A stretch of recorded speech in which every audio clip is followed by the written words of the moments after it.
Hello everyone, welcome to crack civil services examination. आज हम election commission of India के बारे में बात करेंगे, जो कि हमारे संविधान में भाग 15 में वर्णित है। ठीक है, जो कि आर्टिकल 324 से लेकर के 329 तक इसका वर्णन किया गया है। अब ये इसका जो गठन किया गया था वो कब किया गया था, तो 25 जनवरी 1950 में इसका गठन किया गया था। और इसीलिए 25 जनवरी को हर साल मतदाता दिवस भी है।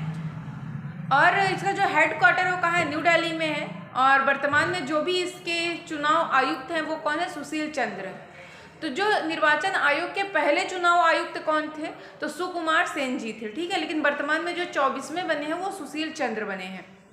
अब इलेक्शन कमीशन का काम ये होता है फ्री एंड फेयर इलेक्शन करवाना। तो ये किसका इलेक्शन करवाता है, ये बहुत बार पूछा भी गया है। तो ये हमारे पार्लियामेंट का इलेक्शन करवाते हैं। स्टेट, जो भी हमारे स्टेट की जितनी भी विधानसभा है और जो भी केंद्र शासित जो अपना विधानसभा रखते हैं उनका ये इलेक्शन करवाते हैं। साथ ही साथ जो हमारे राष्ट्रपति और जो हमारे उपराष्ट्रपति हैं, तो इन सभी का इलेक्शन कमीशन ऑफ इंडिया करवाते हैं। लेकिन जो चीज़ें रह गई, जैसे कि हमारी पंचायत और जो हमारी म्यूनसिपैलिटीज़ हैं यानी नगर पालिका, तो इसका कौन चुनाव करवाता है, तो इसका चुनाव हमारा जो भी स्टेट है उसमें जो चुनाव आयोग होते हैं वो करवाते हैं। ठीक है, अब हम ये देखते हैं जो इलेक्शन कमीशन ऑफ इंडिया, इसका गठन कैसे हुआ है। तो पहले स्टार्टिंग से अगर देखा जाए 1950 से लेकर के 1989 तक, इसमें सिर्फ एक मतलब चीफ इलेक्शन कमीशन ही रहते थे, सिंगल बॉडी था। लेकिन आने वाले समय में 1989 से लेकर के, जब आपने देखा होगा कि 61वां संविधान संशोधन लाया गया 1989 में। ठीक है, तो 61वां संविधान संशोधन 1989 यह कहता है कि जो भी हमारे यहाँ मतदाता का जो भी एज लिमिट है वो घटा करके 21 साल था, 21 साल को घटा करके 18 वर्ष कर दिया गया। ठीक है, 61वें संविधान संशोधन 1989 के तहत। तो लोगों का जो बर्डन है वो ज़्यादा बढ़ गया। तो ऐसा प्रेसिडेंट ने रखा कि जो चुनाव आयुक्त हैं वो एक हैं, तो इसके साथ दो अगर रख दिए जाएं अन्य कमिश्नर, तो इनकी हेल्प हो जाएगी, इनको कोऑपरेट करेंगे। इसलिए 1+2 का कंसेप्ट बन गया है ना 1989 से। तो ये हमें ध्यान होना चाहिए। अब ये देखते हैं कि जो इलेक्शन कमीशन ऑफ इंडिया और जो उनके साथ में जो दो आयुक्त होते हैं, इसमें कोई अंतर होता है, तो अंतर कुछ नहीं होता। हालांकि वो प्रेसिडेंट नियुक्त करते हैं दो को, लेकिन इनका जो वर्णन है वो संविधान में कहीं भी नहीं है ना। वो राष्ट्रपति के ऊपर है, वो 2 कर सकते हैं या 2 को हटा सकते हैं। 2 की जगह अगर उनको जरूरत पड़ी तो 2 की जगह 4 कर सकते हैं सलाह के लिए, पर ऐसा संविधान में कोई वर्णन नहीं किया गया। और जो चीफ इलेक्शन कमीशन और जो अदर कमिश्नर होती हैं, उनकी जो सैलरी वगैरह होती है, जो भी उनको सुविधा दी जाती है, जितनी भी भत्ते मिलते हैं है ना, वो चीफ इलेक्शन कमीशन के साथ ही मिलती है। यानी जितना उनको मिलता है उतना उनको भी मिलता है।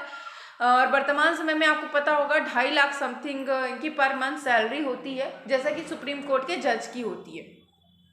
ठीक है, तो ये हमें पता होना चाहिए। और इनका जो कार्यकाल होता है, तो जो चीफ इलेक्शन होगा कमिश्नर होगा, यानी जो चुनाव आयुक्त होगा, उसका जो कार्यकाल होता है वो 6 वर्ष या 65 साल।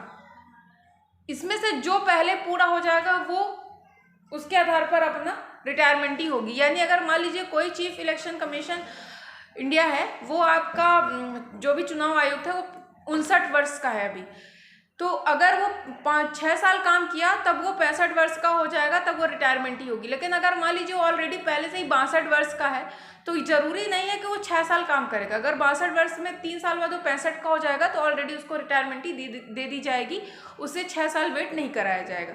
इसमें से जो पहले पूर्ण होगा उसके आधार पर इनको इनके कार्य से कर दिया जाएगा अलग। ठीक है, अब जो अन्य 2 सदस्य होते हैं है ना, जो उनकी हेल्प के लिए होते हैं, उनके लिए ये होता है वो 6 साल या 62 वर्ष रह सकते हैं है ना। उनके लिए 65 वर्ष नहीं है, 6 या 62 में जो पहले होगा वो उसके आधार पर कर सकते हैं।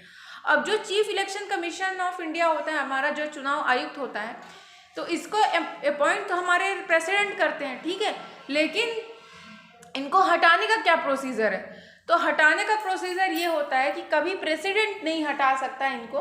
इन्हें हटाने का प्रोसीजर वही होता है जैसे कि अगर हम जैसे एक सुप्रीम कोर्ट के जज को हटाते हैं या फिर जैसे हम प्रेसिडेंट को हटाते हैं। कैसे, आपने पढ़ा होगा संविधान में आर्टिकल 61 के तहत प्रेसिडेंट को इम्पीचमेंट के द्वारा हटाया जाता है, यानी महाभियोग। है ना।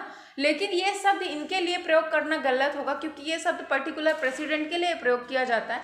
लेकिन प्रोसेस यही होती है कि पार्लियामेंट में एक मतलब जैसे लोकसभा में अगर बात हो गई तो लोकसभा में पहले वो बात जाएगी, फिर वो पास होकर के राज्यसभा में, तब जाके वो प्रेसिडेंट भी अपनी बात रखेंगे कि सही है कि गलत है, उसके आधार पर ये महाभियोग लगता है।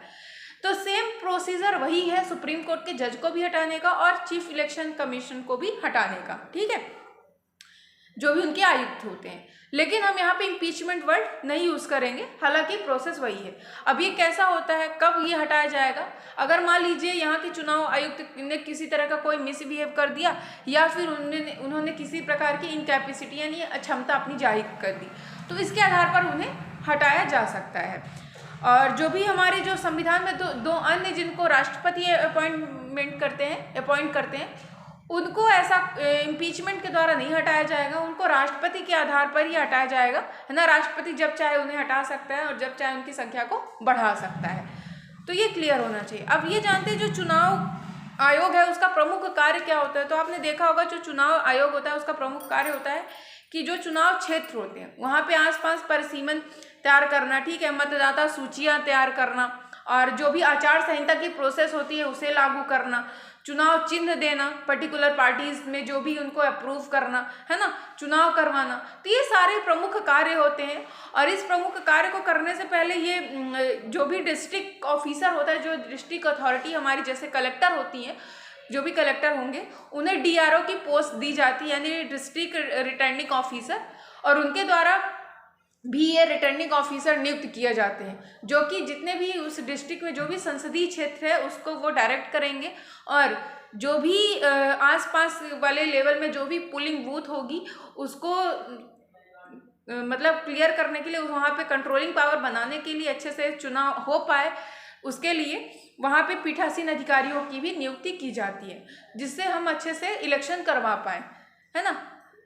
तो आज ये आपका इलेक्शन कमीशन का पूरा फैक्ट है। आई होप आपको इतने फैक्ट क्लियर होंगे। Okay, thank you for watching this video.